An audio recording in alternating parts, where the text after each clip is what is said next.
Doctor Sreevarma ஆயுள் தரும் ஆயுர்வேதா அறுவை சிகிச்சை இல்லா குணம் ஆயுள் கால நிவாரணம்.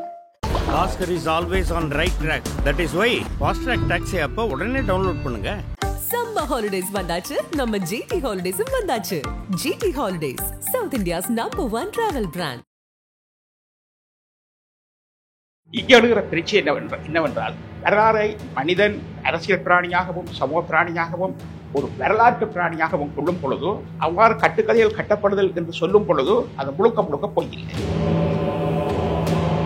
இலங்கையினுடைய வரலாற்றுக்கும் இந்த ராவணன் ராமர் கதைகள் இந்த இலங்கையினுடைய வரலாற்றுல செய்யற பங்கு அப்படின்னா அது என்னன்னு சொல்லி நீங்க நினைக்கிறீங்க உங்களுடைய ஆய்வு? இந்த ராவணேஸ்வரன் பற்றியோ ராமர் பற்றியோ ராமராடைகள் பற்றியோ அல்லது இந்த ப்ராமிஸ் லேண்டை பற்றியோ இந்த கதைகள் எல்லாவற்றையும் வெறுமனே கற்பனை புராணங்கள் இதிகாசங்களை தட்டி கழித்து விட்டு போக முடியாது. இந்த மகாவம்சத்துல உண்மையா என்னதான் சொல்லி இருக்கிறாங்க? பௌத்த உண்மை இதுவரை காலம் வாழ்ந்த பௌத்தத்துக்கு சவால் வருகிறது தமிழ்நாட்டில் இருந்து இந்தியாவில் இருந்து. எனவே இங்கு மகாநாமதியர் அவர்கள் போன்றவர்களுக்கு ஒரு பிரச்சனை இருக்கு. இந்தியாவில் எழுகின்ற எந்த ஒரு மாற்றமும் எந்த ஒரு படையெடுப்பும் எந்த ஒரு வளர்ச்சியும் நோய் கூட இலங்கைக்கு பெறும். இலங்கையில இருந்த பூர்வ குடிகளான தமிழ் மக்களால் அவர்களுக்கு ஏன் எழுதப்படல? எதுவுமே ஏன் எழுதப்படல? தமிழர்கள் எப்பொழுதும் இந்தியாவோடு தமிழகம் பக்கத்தில் இருக்குது. இந்துக்களாக தமிழர்கள் இருக்கிறார்கள். பண்பாடு, வாழ்க்கை முறை, மொழியியல் எல்லாமே உண்டாக இருக்கு.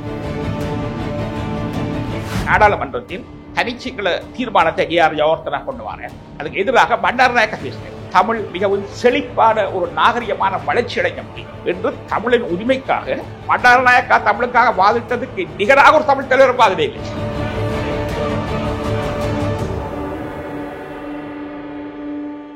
உலக தமிழ் சொந்தங்களுக்கு இனிமையான நேரத்து வணக்கங்கள். இன்று அரசியல் ஆசான் திருநாவுக்கரசு ஐயா அவர்களை சந்தித்து இலங்கையினுடைய வரலாற்று தொடர்புல நிறைய விஷயங்கள், நிறைய கேள்விகள், அந்த கேள்விகளுக்கான பதில்கள் அப்படின்னு சொல்லி நிறைய விஷயங்களை பேச இருக்கிறோம். வணக்கம் ஐயா. வணக்கம். இந்த ஒரு வரலாற கட்டுக்கதைகள் அப்படின்னு சொல்லப்படுகிற கதைகள், இதிகாசங்கள், புராணங்கள் இதெல்லாம் எப்படி பாதிக்குது? உயிரியல் வரலாறு என்ற ஒன்று இருக்கு. எல்லா உயிர்களுக்கும் அது அந்த பரிணாம வளர்ச்சி என்பதே உயிரியல் வரலாறு தான். எனவே உயிர்களிடம் இருந்து வரலாறை பிரித்து பார்க்க முடியாது. அதே போல மனிதர்களை பொறுத்தவரையில அவருடைய சமூக வரலாறு இருக்கு. மனிதர்களுக்கு ஒரு மனிதன் ஒரு அரசியல் பிராணியாக இருக்கிறார், ஒரு சமூக பிராணியாக இருக்கிறார். இந்த வகையில் வரலாற்றிலிருந்து உயிர்களையோ மனிதர்களையோ மனிதர்களின் வாழ்க்கை முறைகளையோ பிரித்து பார்க்க முடியாது. வரலாறு தான் மனிதனை வழிநடத்தி செல்கின்ற ஒரு அம்சமாக இருக்கு. பொழுதுமே வரலாற்று வளர்ச்சியின் அடுத்தடுத்த கட்டங்களுக்குத்தான் மனிதன் போவார். எனவே வரலாற்று வளர்ச்சி போக்குக்குள்ளாக மனிதனை புரிந்து கொள்ளுதல் என்பது முக்கியமானது.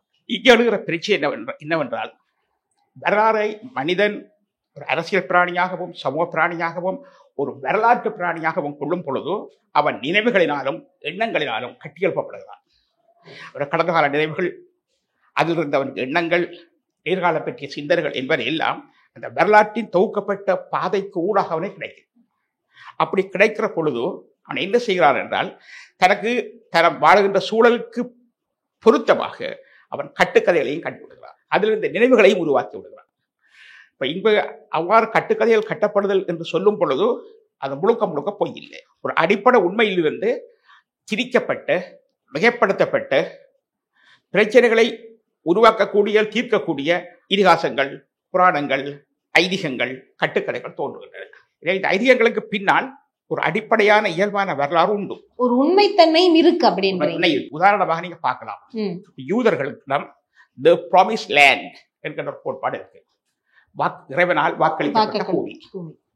ஆனா இறைவன் வாக்களித்தது என்று சொல்றதுக்கு ஒரு ஆதாரம் கிடையாது.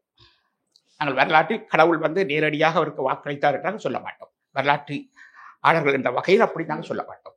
ஆனால் வரலாற்று இயல் என்று ஒன்று இருக்கு. அது சொல்றது ஹிஸ்டோரியோகிராஃபி என்று சொல்வார். வரலாற்றை கட்டமைக்கின்ற வரலாற்று முறைமை ஒன்று இருக்கு. அதில் யூதர்களை பொறுத்தவரையிலே அவருடைய குடியிருந்த நிலப்பரப்பு பெரிதும் பாதிப்புக்குள்ளான ஒரு நிலப்பரப்பு. அது ரோமரால் பாதிக்கப்பட்டது, அராபியர்களால் பாதிப்புக்குள்ளானது, பாரசீகர்களால் பாதிப்புக்குள்ளானது, எகிப்தியரால் பாதிப்புக்குள்ளானது. இவ்வாறு போதும் படையெடுப்புகளுக்கும் அழிவுகளுக்கும் உள்ளான ஒரு பூமி.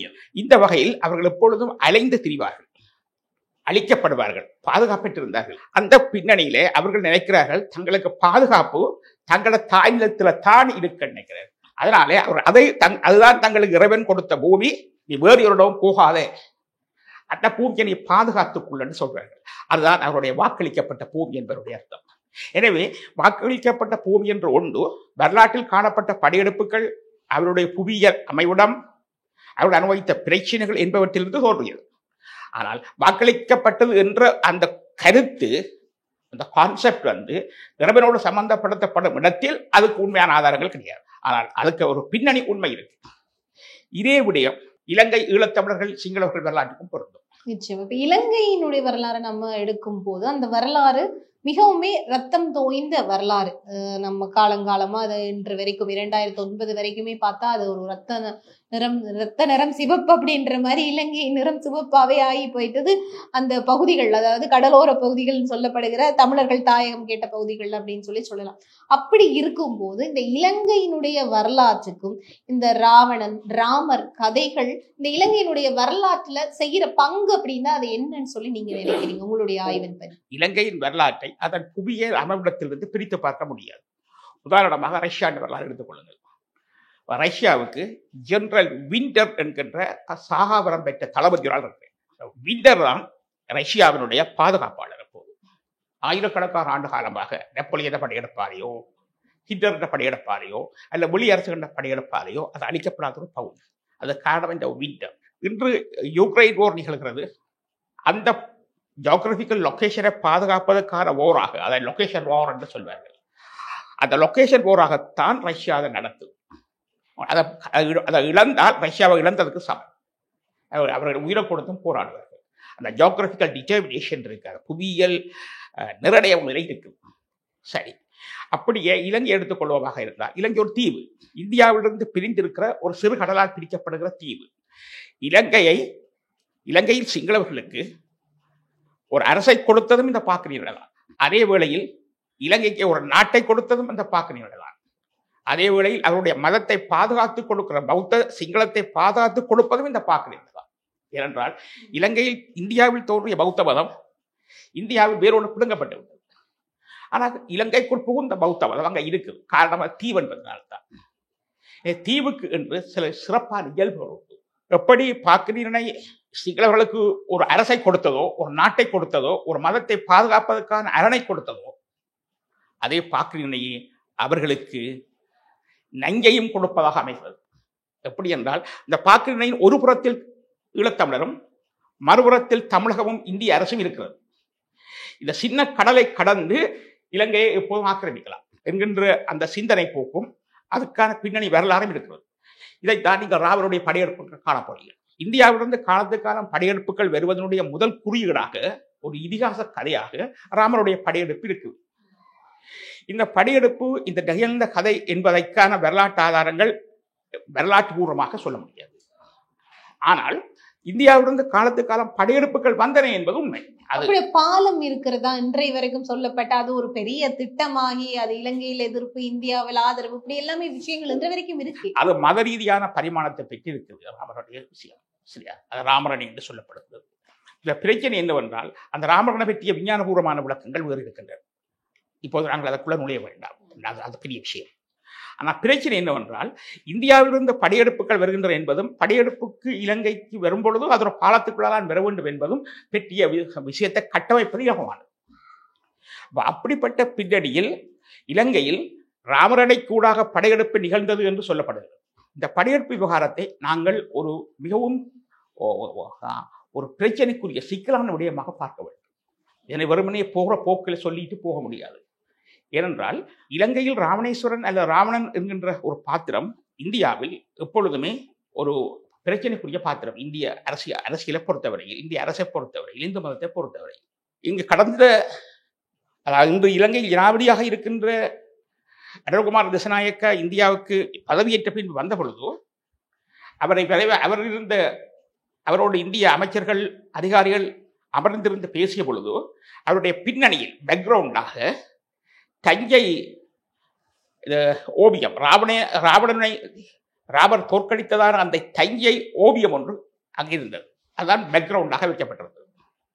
அந்த ஓவியம் ஒரு செய்தியை இலங்கை அரசுக்கு சொல்கிறது. இலங்கைக்கு விஜயம் செய்த முதலாவது ஜனாதிபதிக்கு சொல்கிறது, நாங்கள் உங்கள் நாட்டின் உடைய தலைவரை தோற்கடிக்கிறாங்கள், அதை ஞாபகத்தில் வச்சுக்கொள் என்கின்ற ஸ்டோரியை அது சொல்வது. இது உண்மை என்பது ஒரு விஷயம். ஆனால் இதன் மூலமாக அந்த கருத்துக்கள் பரிமாறப்படுகின்றன. பொதுவா ஒரு விஷயம் சொல்லுவாங்க, சிங்களவர்களுக்கு சோழர் காலத்து பகை இருக்கு மனதுல அப்படின்னு ஒரு வரலாற்று குறிப்புகள் சில பேர் சொல்றதை நான் கேள்விப்பட்டிருப்பேன். இப்போ எனக்கு என்ன தோணுதுன்னா, சிங்களவர்களுக்கு இதிகாச காலத்து பகையே இருக்கும் அப்படின்ற மாதிரி ஒரு கேள்வி வருது. ஆமா, நிச்சயமா அப்படித்தான். அதாவது சிங்களவர்களை பொறுத்தவரையில் அவர்கள் ராவணனின் பெயரால் இயக்கம் கூட வைத்திருக்கிறார்கள், அரசியல் இயக்கங்கள் கூட வைத்திருக்கிறார்கள். ஒன்று. இரண்டாவது, ராமர் அணையின் பெயராலே, அது உண்மை பொய் என்பதற்கு அப்பாலே இந்துக்களின் மனங்களில் அது வியாபித்திருக்கக்கூடிய ஒரு கருத்து. எனவே இந்த ராமர் அணையை உடைக்கக்கூடாது என்பது, ராமர் அணை என்பது விஞ்ஞானபூர்வமாக உடைக்கப்பட வேண்டும் என்ற ஒரு கடல் போக்குவரத்து மையத்துக்கு தேவை என்று சொல்லப்பட்டாலும், மத ரீதியாக அது இருக்கிற அந்த ஆதிக்கம் பெற்றிருக்கிற கருத்து அதை உடைக்க விட இல்லை. எனவே வெறுமனே இதிகாச புராணம் என்று சொல்லிட்டு ஒதுக்கி கொண்டு போகிறார். ஆரம்பத்திலேயே சொல்லியிருந்த இந்த கருத்துக்கள் எண்ணங்கள் வரலாற்று நிர்ணயிக்கும். மனிதனோட நினைவுகள் உண்டு, அதான் வரலாறு. மனிதனோட எண்ணங்கள் உண்டு, அதனால் வரலாறு சம்பந்தமாக உருவாக்குகின்ற கருத்து ஓவியங்கள். இப்படிப்பட்ட எண்ணங்கள் கருத்துக்களை வரலாற்றை நிர்ணயித்துக் கொண்டு செல்லும். எனவே இந்த ராவணேஸ்வரன் பற்றியோ, ராமர் பற்றியோ, ராமராடைகள் பற்றியோ, அல்லது இந்த ப்ராமிஸ் லேண்டை பற்றியோ, இந்த கதைகள் எல்லாவற்றையும் வெறுமனே கற்பனை, புராணங்கள், இதிகாசங்கள் தட்டி கழித்து விட்டு போக முடியாது. அவற்றுக்கு வரலாற்றில் தாக்கம் உண்டு. அந்த தாக்கத்தை நாங்கள் பரிசீலனை செய்ய வேண்டும். தாக்கத்தை வெறுமனே நாங்கள் கட்டுக்கதை என்று புறக்கணித்தோம் என்றால் வரலாற்று நடைமுறையிலிருந்து விலகி போயிருக்கும். எனவே இவற்றை நடைமுறைக்கு ஊடாக பார்க்க வேண்டும். முதலாவது. இரண்டாவது, இலங்கையில் நீங்கள் கேட்டவாறு மகாவம்சம் பற்றி கேட்டீங்கள். பேசிட்டு இருக்கும்போது அதுவும் ஒரு கட்டுக்கதை, ஒரு அது மகாவம்சம், ஒரு திரிக்கப்பட்ட ஒரு வரலாறு அப்படின்ற மாதிரியான விஷயங்கள் எல்லாம் தமிழர்கள் தரப்புல இருந்து இன்ற வரைக்கும் சொல்லப்படுன்றது. இப்போ இந்த இந்த இளையவர்கள் ஒரு லாங்குவேஜ்ல சொன்னா மகாவம்ச உருட்டு அப்படின்னு கூட சொல்லலாம். அந்த மகாவம்சத்துல உண்மையா என்னதான் சொல்லி இருக்கிறாங்க இலங்கையினுடைய வரலாறை பற்றி, அந்த விஷயம் ஒரு தெளிவு எனக்கு இந்த இடத்துல எங்களுடைய நேயர்களுக்காக தெரியும். நல்லது. மகாவம்சத்தை பொறுத்தவரை 2 விடயங்கள் அதில் முக்கியமானவை. ஒன்று, மகாவம்சத்தில் தேர்ந்தெடுக்க தம்மதீவு என்பது புத்த பகவானால் பௌத்த மதத்தை பேணி பாதுகாத்து வளர்ப்பதற்கு என்று தேர்ந்தெடுக்கப்பட்ட ஒரு தீவு என்கின்ற அந்த கருத்துருவம், கான்செப்ட் இருக்கு. அதை சிங்கள மக்கள் நம்புகிறார்கள். புத்த பகவான் பரிநிர்வாணம் அடையும் போதும் விஜயன் இலங்கையில் கால் வைக்கும் போதும் ஒரே நேரமாக இருக்கிறது. அந்த நேரத்தில் புத்த பகவான் சொல்வதாக, அதாவது இப்பொழுது இலங்கையில் கால் வைத்துக் கொண்டிருக்கும் விஜயனும் அவருடைய வழிவந்தவர்களும் அந்த தீவும் பௌத்த மதத்தை பாதுகாக்கும் என்பதுதான் மகாவம்சத்தில் சொல்லப்படுகிற தம்மதீப கான்செப்ட். அது இந்தியாவில் இருந்து தன்னை பாதுகாப்பதற்காக உருவாக்கப்பட்ட ஒரு கான்செப்ட் தான். ஏனென்றால் இந்த கான்செப்ட் கிபி 5ஆம் நூற்றாண்டு தான் உருவாக்கப்படுது. மகாவம்சம் 5ஆம் நூற்றாண்டு தான் எஸ்டாப்ளிஷ் பண்ணப்படுது. ஆனா விஜயன் வருகை 2ஆம் நூற்றாண்டு, கிபி 5ஆம் நூற்றாண்டு. 1000 வருஷம் இடைவெளி இருக்கு. இவர்களுடைய பிரச்சனை என்னென்றால், கிபி 3ஆம் நூற்றாண்டில் இந்தியாவில், கிபி 3ஆம் நூற்றாண்டில் இந்தியாவில் இருந்து ஒரு பௌத்தம் வந்தது, அது தேரவாத பௌத்தம். கிபி 3ஆம் நூற்றாண்டு 600 வருடங்களுக்கு பின்பு தமிழ்நாட்டில் இருந்து மகாயான பௌத்தம் வந்தது. அது ஒரு தமிழ் பிக்கு சங்கமித்த தேரர் என்பவரால் கொண்டு வரப்படுது. அந்த தமிழ் பிக்கு தேரவாத பௌத்தத்துடைய மகாவிகாரைக்கு எதிராக போராடி மகாவிகாரை 2ஆக பிளந்து அபேகிரி விகாரி என்ற ஒரு மகாயான விகாரை ஒன்று உருவாக்கப்படுது. இங்கே பௌத்தம் 2ஆக உடையுது. இதுவரை காலம் வாழ்ந்த பௌத்தத்துக்கு சவால் வருகிறது தமிழ்நாட்டில் இருந்து, இந்தியாவில் இருந்து. எனவே இங்கு மகாநாமதேர் அவர்கள் போன்றவர்களுக்கு ஒரு பிரச்சனை இருக்கு. இந்தியாவில் எழுகின்ற எந்த ஒரு மாற்றமும், எந்த ஒரு படையெடுப்பும், எந்த ஒரு வளர்ச்சியும் நோய் கூட இலங்கைக்கு பெறும். எனவே அவற்றை கட்டுப்படுத்துவதற்கு ஒரு கோட்பாடு தேவைப்பட்டது, ஒரு ஐடியாலஜி தேவைப்பட்டது. அதனாலே அவர்கள் என்ன செய்து விட்டார்கள் என்றால், இந்திய எதிர்ப்பு தன்மை கொண்ட ஒரு ஐடியாலஜி, இந்தியாவில் தோன்றிய பௌத்தம் இந்தியாவில் துரத்தப்பட்ட போது அது இலங்கையில் குடிபுகுந்து இருக்கிற நிலையில், அது இலங்கையில் குடிபுகுந்திருக்கிற பௌத்தத்தை இந்தியாவினுடைய அரசியல் பொருளாதார படையெடுப்பு ஆதிக்கங்கள் அழித்துவிடும் என்ற கருதிய பின்னணியில் அவற்றுக்கு ஒரு வரம்பு போடப்படுகிறது. இது ஒரு யதார்த்தபூர்வமாக நிகழ்கிறது. இது கிபி 5ஆம் நூற்றாண்டில் தாதுசேரன் மன்னன் காலத்தில் பாண்டியர்களினால் 26 ஆண்டுகள் இலங்கை கைப்பற்றப்பட்டிருக்கு, அனுராஜபுர ராஜ்யம். தாதுசேரன் மன்னன் மகாநாமதேருடைய மருமகன். தாதுசேர மன்னன் தேடப்பட்ட பொழுது அவரை மாறுவேடத்தில் பிக்குவாக்காக வேடமிட்டு பாதுகாத்தவர் மகாநாமதேவர் தான்.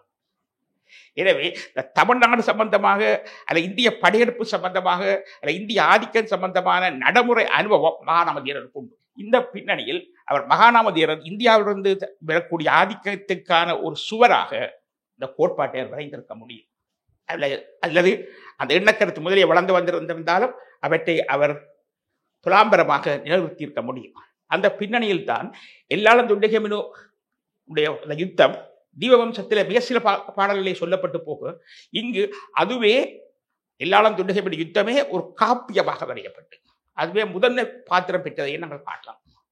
அப்ப இங்கு வேண்டுமென்றே கதை புனையப்படுகிறது. இதைத்தான் நாங்கள் சொல்றோம், சமகால அரசியல் நோக்கங்களுக்காக கடந்த காலத்தை திரித்து பார்க்கிற, கடந்த காலத்திலிருந்து நமக்கு தேவையான ஐடியாக்களை பெறுகின்ற நிலை உண்டு, ஹிஸ்டோரியோகிராஃபியில உண்டு.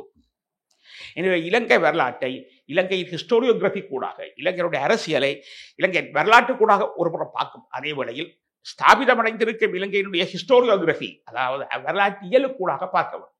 ஒவ்வொரு சிங்கள மகனுடைய ஹிஸ்டோரியோகிராஃபி என்னென்றால், இந்தியா எங்களுடைய எதிரி, தமிழ்நாடு எங்களுடைய எதிரி, அங்கிருந்து எங்களுக்கு ஆபத்து வரும், அங்கிருந்து எங்களுக்கு பாதிப்பு வரும், தமிழர் எங்களுடைய ராட்சியத்தை கைப்பற்றினான், இந்தியா எங்களுடைய ராட்சியத்தை கைப்பற்றியது, பௌத்தத்துக்கு அவரிடம் அழிவு வரும், அதிலிருந்து நாங்கள் பாதுகாக்க வேண்டும். இப்படிப்பட்ட போக்கில் தான் அவர்கள் சிந்திக்கிற வகையில் அவருடைய ஹிஸ்டோரியோகிராஃபி இருக்கு. வரலாற்று உண்மைக்கு புறம்பாக, அதாவது நடக்க இந்த 20ஆம் நூற்றாண்டில் தமிழரால் சிங்கள மக்களை பாதிப்பு இல்லை, ஆனால் அவருடைய பழைய ஹிஸ்டோரியோகிராஃபிக்குள்ளாலே அவர்கள் இதை பார்க்குறாங்க. இப்படி பார்க்கிற பொழுது அவர் நவீன வரலாற்றுக்கு போவதற்கு அவர்களுக்கு ஹிஸ்டோரியோகிராஃபி தடையாக இருக்கிறது. பழைய பொய்களினாலேயே எதிர்காலத்தை அவர்கள் பார்க்கிறார்கள். அதுதான் இலங்கையின் தத்தத்துவம் இந்த வரலாற்று போக்குக்கான அடிப்படை காரணம். நீங்கள் மத்திய கால பண்டைய கால வரலாற்று அனுபவங்களுக்குள்ளால், அந்த வரலாற்று நடைமுறைகளுக்குள்ளால் நவீன கால வரலாறை பார்ப்பது தவறு. நவீன வளர்ச்சி, நவீன போக்கு என்பதற்கு வித்தியாசமான பரிமாணம் உண்டு. இப்போ மகாவம்சம், தீபவம்சம் இந்த 2 புத்தகங்களும் இன்ற வரைக்கும் இலங்கையினுடைய வரலாற்று சொல்லப்படுகிறதா நம்பப்பட்டு சிங்கள மக்களாலும் நம்பப்பட்டு கொண்டிருக்கிற இந்த நேரத்துல இந்த மாதிரியான இதிகாசங்கள் இலங்கையில இருந்த பூர்வ குடிகளான தமிழ் மக்களால் அவர்களுக்கென்று ஏன் எழுதப்படலை? எதுவுமே ஏன் எழுதப்படவில்லை? நல்ல காரணம். நீங்கள் இதுக்கு ஒரு மிக சாதாரணமான விளக்கத்துக்கே போகலாம். தமிழர்கள் எப்பொழுதும் இந்தியாவோடு தமிழகம் பக்கத்தில் இருக்குது, இந்துக்களாக தமிழர்கள் இருக்கிறார்கள், பண்பாடு, வாழ்க்கை முறை, மொழியியல் எல்லாமே ஒன்றாக இருக்கிறது. எனவே இவர்கள் அவர்கள் இந்த தங்களை பிரித்து பார்க்க இல்லை. தமிழகத்தில் இருக்கக்கூடிய ஈழத்து புதந்தேவரார் என்ற ஒரு கவிஞர், சங்ககாலத்து கவிஞர், ஈழத்திலிருந்து தமிழகத்துக்கு வந்ததாகவும் அது பற்றி சொல்லப்படுது. எனவே இங்கு ஈழத்து அறிஞர்களும் கவிஞர்களும் புலவர்களும் கலைஞர்களும் தங்களை பிரித்து பார்க்கிற நிலைமை இருக்கு. தேவார பதிகங்கள் கூட சொல்லப்படுது. திருநாவுக்கரசர், ஆலங்கியர், கோணேஸ்வரர் இருக்கு, சம்பந்தரால எல்லாரும் கூட அந்த பக்கம் இருந்து இந்த பக்கம் பாடப்படுது அந்த காலத்திலே. ஆனபடியால ஈழத்தமிழர்களை பொறுத்தவரையில இந்திய எதிர்ப்புன்றது கிடைக்க அடிப்படை வாய்ப்பு இல்லை. ஏன்னா ஒரே மதமும் ஒரே மொழியாக இருப்பதனாலே. சிங்களவர்களை பொறுத்தவரை அப்படி இல்லை. அவர்களுக்கு பௌத்தம் வேறு. இந்த பௌத்தத்தை ஈழத்தமிழர்கள் ஒரு காலத்தில் பௌத்தர்களாக இருந்திருக்கிறார்கள், மகாஞான பௌத்தர்களாக இருந்திருக்கிறார்கள். ஆனால் கைவிடணும். பௌத்தம் ஒரு நிறுவனம், மகா சங்கம் ஒரு நிறுவனம், பௌத்த பிக்குகள் துறவிகள் ஒரு நிறுவனம், கட்டமைக்கப்பட்ட ஒரு அமைப்பு. அதற்கு கல்வி முறை, பாடசாலைகள், அவருக்கான வாழ்க்கை முறை, ஒழுக்கமுறைகள் எல்லாம் இருக்கு. எனவே அவர்கள் நீண்ட 2500 வருடங்களாக அந்த மரபை தொடர்ச்சியாக பேணி பாதுகாக்கிறது சாத்தியம். உலகிலேயே ஆகக்கூடிய எழுதப்பட்ட வரலாறை கொண்ட நாடு இலங்கை தான். முழு உலகிலுமே எழுதப்பட்டார். அது காரணம் அவருடைய மகாசங்கம் தான் காரணம். அதே போல இலங்கை உலகத்திலேயே ஆக எழுதப்பட்ட கூடிய 2500 ஆண்டு காலம் எழுதப்பட்ட வெளியுறவு கொள்கை கொண்ட நாடு இலங்கை. தொடர்ச்சியாக 2400 வருடத்துக்குறையாத வெளியுறவு கொள்கை இலங்கையுடைய வரலாற்றை எழுதப்பட்ட வரலாறாக இருக்கு. இப்படி ஒரு வரலாறு உலகத்தில் யாருக்குமே கிடையாது. அதுக்கு அவர்களுடைய அந்த மத நிறுவனத்துக்குள்ளால் வளர்த்தெடுக்கப்பட்ட அந்த ஆவணங்களும் அந்த போக்குகளும் ஒரு காரணம். அது சிங்கள மக்களை பொறுத்தவரை அவர்களுக்கு பெருமைக்குரிய ஒன்றுதான். அதை நாங்கள் அந்த பெருமைக்குரிய பாத்திரம் அவர்களுக்கு உண்டு. ஆனால் அவருடைய இனப்படுகொலை கலாச்சாரத்தை தான் நாங்கள் எதிர்க்கிறோம். அவர்கள் சாதாரணமாக மன்னராட்சி காலத்தில் நடந்த யுத்தங்களுக்குள்ளால் நவீன ஜனநாயக யுகத்தை பார்க்கக்கூடாது என்றுதான் நாங்கள் சொல்றோம். இன்றைய யுகத்தை இன்றைய சிந்தனைக்குள்ளால பார்க்க வேண்டும் என்று தான் சொல்றோம். உதாரணமாக நீங்கள் ஒன்றை பார்க்கலாம். 1648ஆம் ஆண்டு வெஸ்பாலியா உடன்படிக்கையில் தான் முதல் முறையாக அரசுக்கு இறைமை உண்டு என்கின்ற கோட்பாடு வரையும். அதுக்கு முன்பு இறைவனால் மன்னனுக்கு இறைமை அளிக்கப்படுகிறது. இறைமை கடவுளுக்கு மன்னனுக்கு உரியதாக இருந்தது. ஆனால் 1648ஆம் ஆண்டுதான் இறைமை அரசுக்குரியதாக வகுக்கப்படுகிறது. சரி, இது ஒரு இடம். அந்த அரசை இன்னொரு அரசு ஆக்கிரமிக்க கூடாது என்று வெஸ்பாலியா உடன்படிக்கை சொல்றது. அந்த இறைமையை பாதுகாக்க வேண்டும் என்று சொல்வோம். அந்த இறைமை கோட்பாடைத்தான் இன்றைக்கு பலர் பேசுகிறார்கள்.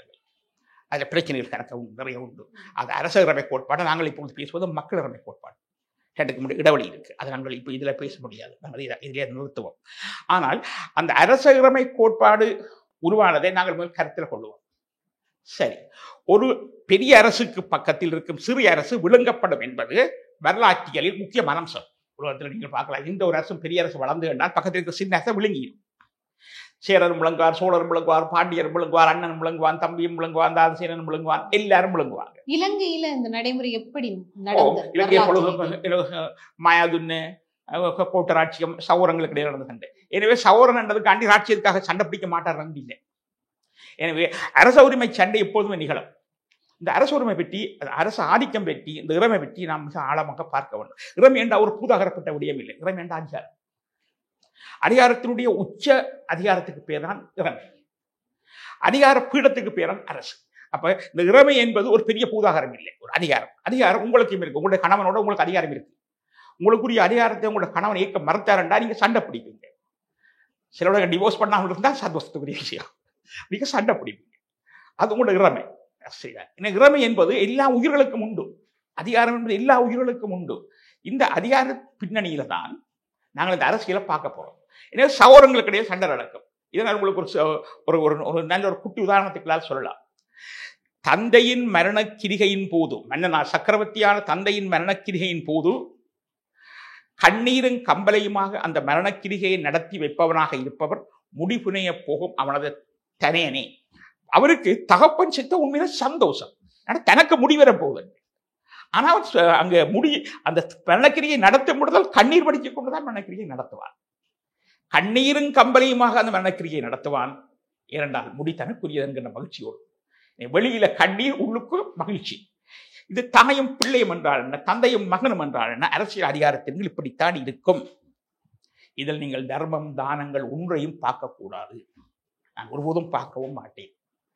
இந்த பின்னணியில் தான் இலங்கையில் காணப்பட்ட இந்த அரசை பற்றி நான் சொல்லும் பொழுது, ஒரு அரசு இன்னொரு அரசை விழுங்கும் என்பது உலகம் முழுக்க இயல்பும். ஆனால் பின்லாந்து ரஷ்யாவுக்கு பக்கத்தில் தப்பியோட்டி இருக்கு. அதை பின்லாண்டைசேஷன் என்று சொல்லுவார். ரஷ்யாவின் ஆதிக்கத்தை ஏற்றுக்கொண்டு சண்டை அரசை வச்சிருக்கு. ரஷ்யாவுக்கு எதிராக பின்லாந்து ஒருக்கா போகமாக இருந்தால் ரஷ்யா விட்டு வைக்காது. அதே போல யுக்ரைன் ரஷ்யாவின் ஆதிக்கத்துக்கு சவாலாக நேட்டோட போக வெளிக்கிட்ட போதுதான் அவர் யுத்தம் வெடிச்சது. ஆனால் நேட்டோட போகாமலுக்கு யுக்ரைன் தன்பாட்டில் இருந்தால் சில பிரச்சனை இருக்காது. ஆனால் அவனோட பிரச்சனை தனக்கு சவாலாக தனக்கு இருக்கும் பக்கத்தில் அரசு இருக்கக்கூடாது என்பது. எனவே உலகத்தில் பெரிய அரசுக்கு பக்கத்தில் சின்ன அரசுகள் இருப்பது என்பது சவால் தான். ஆனால் இருக்க முடியுது. சவால் தான், ஆனால் இருக்க முடியுது. அப்படி இலங்கையும் முற்காலத்தில் படையெடுப்பு காலம், அதாவது கிபி 1648க்கு முன்பு ஒரு அரசு பிடிக்கலாம் விழுங்கலாம் என்பது ஏற்றுக்கொள்ளப்பட்ட தத்துவம், ஏற்றுக்கொள்ளப்பட்ட தர்மம். ஆனால் இப்போது இறைமை கோட்பாட்டுங்களே அப்படி ஏற்றுக்கொள்ளப்படாத நிலைமை இருக்கு. அதன் கீழே இலங்கை அரசு இந்தியாவுக்கு பயப்பட தேவையில்லை, தமிழரை இந்தியாவுடைய கைக்கூலிகளாக பார்க்கவும் தேவையில்லை. இலங்கை அரசு தமிழர் ஏன் ஒடுக்குது என்று கேட்டால், ஈழத்தமிழர்கள் இந்தியாவோடும் தமிழகத்தோடும் இந்தியாவோடும் கைகோர்த்து இந்தியாவுடன் தமிழகத்திலிருந்து கைக்கூலிகளாக இருக்கிறார்கள் என்று சொல்லித்தான் தமிழர்களை அவர் அழைக்கிறார். உங்களுக்கு ஒரு குட் எக்ஸாம்பிள் சொல்லலாம், நல்ல உதாரணம் சொல்லலாம். 1944ஆம் ஆண்டு இலங்கையினுடைய ஸ்டேட் கவுன்சில் என்று சொல்வார்கள், இன்றைய வார்த்தையில் சொல்வா நாடாளுமன்றம். நாடாளுமன்றத்தில் தனிச்சிங்கள தீர்மானத்தை ஜெயவர்தனா கொண்டு வரேன். அதுக்கு எதிராக பண்டாரநாயக்கா பேசுகிறார். தனிச்சிங்கள தீர்மானத்துக்கு எதிராக பண்டாரநாயக்கா பேசுகிறார். பேசும் பொழுது சொன்னது, தமிழ் மிகவும் செழிப்பான ஒரு நாகரிகமான வளர்ச்சி அடைந்த மொழி, அதற்கு உரிமை கொடுப்பதில் எங்களுக்கு எந்த ஆபத்தும் வராது, நாங்கள் பயப்பட தேவையில்லை என்று தமிழின் உரிமைக்காக நம்புங்க. அந்த ஹென்சாட்டிட்ட பேச்சு எடுத்து பார்த்தால் பண்டாரநாயக்கா தமிழுக்காக வாதிட்டதுக்கு நிகராக ஒரு தமிழ் தலைவர் வாதிடே இல்லை. 1944ஆம் ஆண்டு ஹென்சாட்டை இருக்கிறார், இல்லாத விஷயம் சொல்லி இல்லை. மிக செழிப்பியாக தமிழ் தலைவர்களே அந்த நாடாளுமன்றத்தில் தமிழ் தலைவர்கள் பொதுமொழி வேண்டும், ஆங்கிலமே பொதுமொழியாக நீடிக்க வேண்டும் என்ற கருத்தை கொண்டிருந்தார்கள். ஆனால் சிங்கள தலைவர்கள் இல்லை, சிங்களமும் தமிழும் உத்தியோக மொழியாக வேண்டும் என்ற சுயமொழி, அந்த சுயபாஷா கொள்கை என்று சொல்வார்கள். அப்ப அதை கொண்டிருந்தார். இப்படிப்பட்ட பண்டாரநாயக்க 56ஆம் ஆண்டு 24 மணி நேரத்துக்குள் நான் சிங்கள கோழியை கொண்டு வருவேன், கருச்சிங்களத்தை கொண்டு வருவேன் என்ற சட்டத்தை கொண்டார். அப்போது நாடாளுமன்றத்தில் 55ஆம் ஆண்டு பேசுகிறார். அப்போது என்ன பெரிய பண்டாரநாயக்கா பார்த்து கேட்கிறார், நீ தமிழுக்கு சமாந்தஸ்து கொடுக்கணும் பேசிட்டு இப்ப இப்படி மாறி நிற்கிறீங்க. ஓ, எங்களுக்கு பயமாயிருக்கு, தமிழ்நாட்டில் இருக்கிற புத்தகங்கள் பாடவிதான நூல்கள் எல்லாம் தமிழுக்கு இங்கே வந்து இலங்கை ஆக்கிரமிக்கணும். தமிழனுடைய படிப்பதற்கான வளமும் சிங்களவனுடைய படிப்பதற்கான வளமும் ஒன்று அல்ல. தமிழர்களுக்கு இந்தியாவிலிருந்து வருகிற நூலினால் அவருடைய கல்வி அறிவின் வளம் பெரிசு. சிங்களவர்களை பாதுகாக்க விட வேண்டால் நாங்கள் சிங்கள ஒளி கொண்டுருவோம். குறிப்பா வந்து இந்த இடத்துல எனக்கு இன்னொரு விஷயம் வந்து கனெக்ட் ஆகுது அப்படின்னு சொன்னால் 1956 யாழ்ப்பாண பொது நூலக எரிப்புக்கான ஒரு விதை அப்படின்றது இவருடைய பேச்சிலேயே தூவப்பட்டிருக்கு. ஏன்னு சொன்னா தமிழர்களுடைய கல்வி நிலை எவ்வளவு உயர போகிறது அப்படின்றத நினைச்சு இவர் எவ்வளவு பயந்தார் அப்படின்றது உங்களுடைய வரலாற்று தகவலா இருக்கு. அந்த விதை இங்கேயே தூவப்பட்டு அது மரமாக வேர்விட்டு யாழ்ப்பாண பொது நூலகம் அப்படின்றது எரிக்கப்பட்டிருக்கிற வரலாறு இங்க கனெக்ட் பண்றதா இருக்கு. குறிப்பாக வந்து இலங்கையினுடைய ஆதி குடிகளாக இருந்தவர்கள் யார், அவர்கள் பேசிய மொழி என்ன, அவர்கள் வணங்கிய தெய்வம் என்ன? இலங்கையினுடைய ஆதி குடிகள் தமிழரும் சிங்களரும். டாக்டர் ஸ்ரீவர்மா ஆயுள் தரும் ஆயுர்வேதா அறுவை சிகிச்சை இல்லா குணம், ஆயுள் கால நிவாரணம். Oscar is always on right track. That is why Fast Track Taxi app உடனே டவுன்லோட் பண்ணுங்க. சம்மர் ஹாலிடேஸ் வந்தாச்சு, நம்ம ஜிடி ஹாலிடேஸும் வந்தாச்சு. GT holidays, south India's number 1 travel brand.